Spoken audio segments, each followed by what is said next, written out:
Au nom du Père et du Fils et du Saint-Esprit.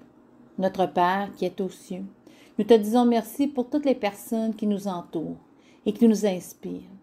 Que ces gens soient de la famille, de notre école, du Collège catholique Samuel-Genet ou de la communauté locale ou internationale, ces modèles nous amènent à croire à un avenir meilleur, à rêver et à oser affronter nos plus grands défis.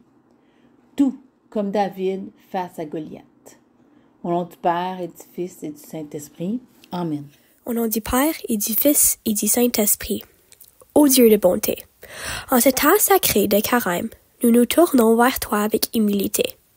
Accorde-nous la grâce de continuer ce voyage spirituel avec un cœur ouvert, désireux de grandir dans ta présence. Aide-nous à nous débarrasser des distractions du monde et à tourner vers la prière. Donne-nous la force d'être généreux envers les autres et de tendre la main à ceux qui en ont besoin. Nous te confions nos efforts et nos prières pour que, guidés par ta lumière, nous puissions grandir en sainteté et en compassion tout au long de cette carême. Amen. C'est moi, c'est nous, c'est qui l'on est.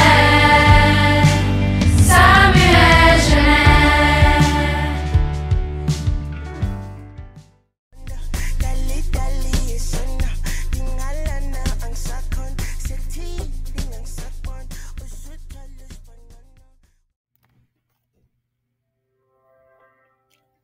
Capsule, savais-tu que le 15e siècle jusqu'à une partie du 20e siècle était certainement une époque où toute personne noire n'avait pas la liberté d'être ni d'action.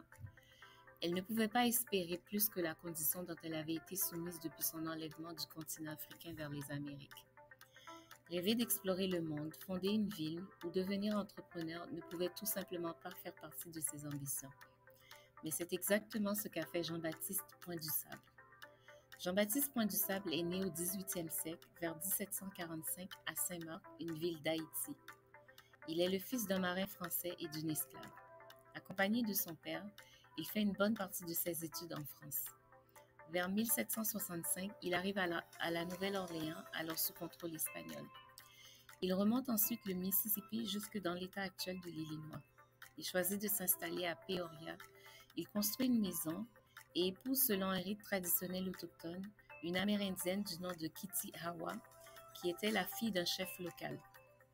Plus tard, il choisit de s'installer définitivement à l'emplacement actuel de la ville de Chicago. Il construit sa deuxième maison autour de 1779. Il fait aussi le choix d'établir un comptoir commercial sur la rive nord de l'embouchure de la rivière Chicago, servant de poste de ravitaillement pour les trappeurs, les marchands, les coureurs des bois et les Amérindiens. Il rencontre un rapide succès dans son entreprise en raison de sa situation et se trouve à l'origine de la colonie permanente. Vers 1787, brièvement emprisonné à Détroit durant la guerre d'indépendance, il fait de fréquents voyages au Canada et établit de solides liens avec les Canadiens français. Après l'indépendance des États-Unis, Jean-Baptiste Point-du-Sable est à la fois explorateur, pionnier, premier propriétaire d'une résidence à Chicago, distillateur, collectionneur et entrepreneur. Il meurt à Saint-Charles, dans le Missouri, le 28 août 1818.